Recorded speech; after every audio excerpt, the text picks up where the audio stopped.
Hi, I'm children's author Artie Bennett, and I'm elated to be here to share my love for books and the importance of reading. If I wasn't a big reader when I was a kid, I wouldn't be an author today.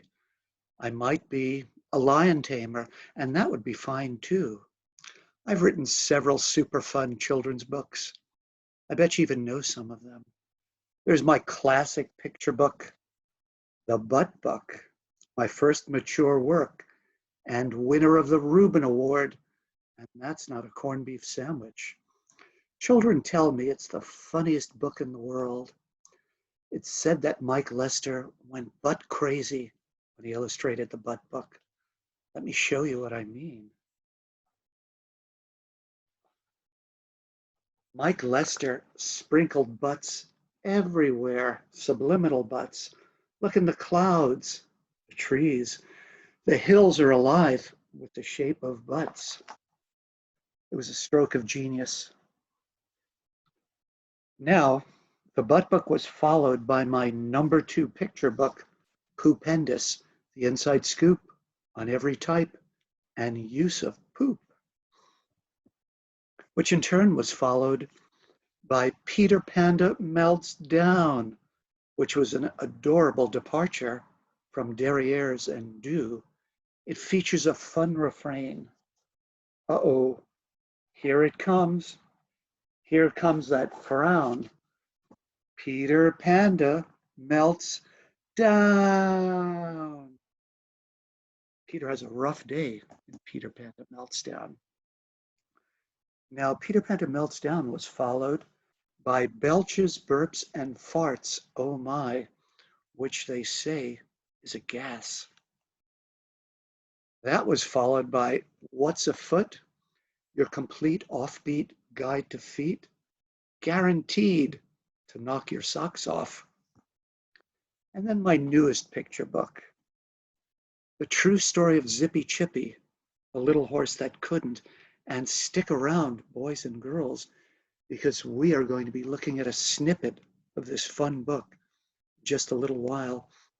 It's inspiring, it's humorous, it's a picture book biography, and it tells the story of a hapless, though beloved horse who fails at racing. He runs 100 races, loses every single one, but in the process becomes a legend, just like his champion ancestors. So stick around for Zippy Chippy.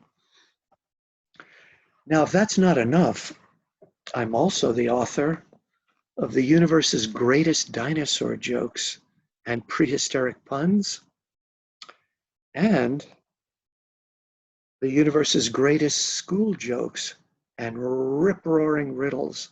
You guys will love this one. Each joke and riddle book contains over 650 jokes, some of them funny.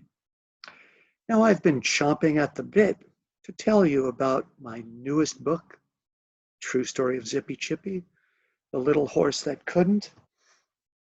Now, the book came out last year, right before the world turned upside down. Zippy Chippy, as I mentioned a bit earlier, is a beloved racehorse, and he's still alive today. He turned 30 on April 20th, 2021. It's mighty old for a horse. His beard is grayer than mine and longer. But he's living in comfort and dignity at old friends at Cabin Creek Farm in upstate New York. When I stumbled upon Zippy's story, I knew I had to bring it to the attention of young readers. It's a story filled with mischief and gobs of humor, and it's a story that touched my heart, and I know it will touch yours. I visited Zippy a couple of years ago. Here he is with his best friend, his stablemate and constant companion, Red Down South. I'm the one on your right. It looks like Red Down South is giving me the raspberry. Horses have a peculiar habit of doing that, sticking their tongue out. It doesn't mean that the horse is upset in this case that I'm intruding, between him and his dear friend Zippy Chippy. Now, the book is beautifully illustrated by Dave Soleil, which we'll see soon, who captures the soul of a steed. This book was a horse of a different color for me. It's my very first picture book biography and my first children's book in prose. My first 5 picture books were all written in inspired verse. Zippy teaches us to never give up on our dreams, even when their fulfillment may be rather elusive. With its powerful message of hope and determination and its healing dose of humor, the true story of Zippy Chippy could well be the perfect storybook for our times. Let's read a snippet from Zippy Chippy. Hold on.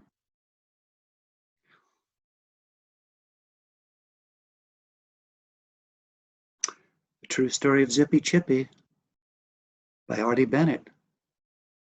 That's me. Zippy Chippy was a racehorse descended from legends that ran like the wind.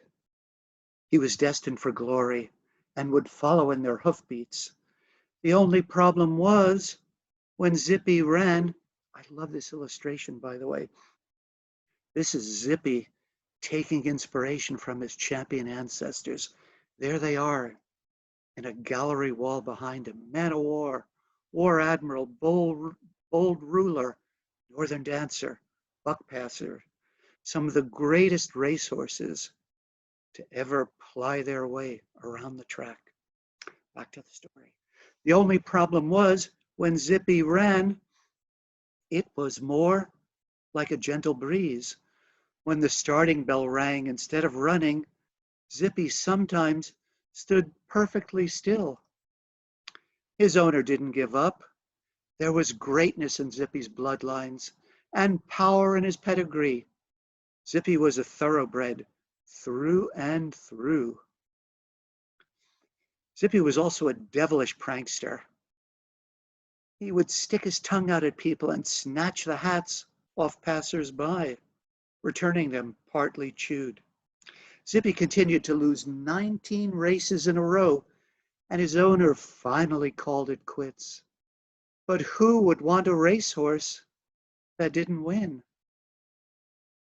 Felix Montserrat, a horse trainer from Puerto Rico, was that someone. Felix traded his old pickup truck with nearly 200,000 miles on it for Zippy Chippy.